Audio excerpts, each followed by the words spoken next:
Hello there. I'm Keith Soanes. I'm with Accepted Utility Strategies. Ever since I was a little kid, and we would be driving along the highway, and I would see a utility crew on the side of the road, could have been a highway crew, could have been a line crew from a utility company, I always wondered, why are there so many people standing around and doing stuff? It just seems like a lot of people. And it wasn't until many years later, when I was actually involved in the operations of a utility, that I really started to firmly understand. So let's go through that. You might see a typical scene like this.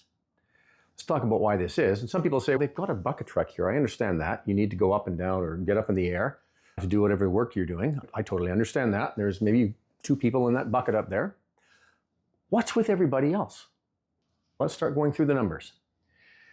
This, my toy ambulance from my grandchildren, represents probably another pickup, and it's referred to as a blocker vehicle. Now, you don't see them like that all the time, but if the road is curvy or there's limited visibility, or if the traffic can be fast or particularly close, depending on the road configuration, they'll park a truck behind the work vehicle.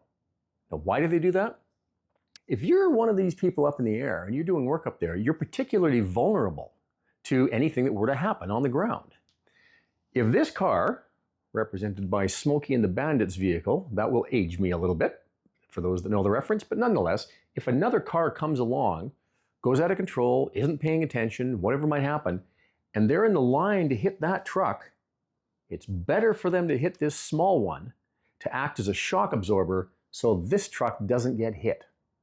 So somebody's driving this truck. That's likely a third person. Now, you also have a supervisor, often a sub-foreman or a charge hand or a lead hand. Different people call them different things.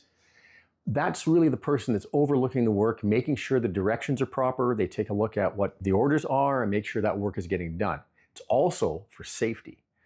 Now, in addition, depending on the type of work they're doing up here, if the wires are live or energized, you may have to have a dedicated safety watcher. That's an experienced person that's standing on the ground here, looking up, just to make sure that the clearances, i.e. how close are they getting to the wire, are maintained as appropriate.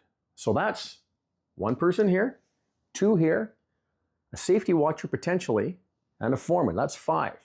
Now, we haven't yet talked about something that's really important, the future.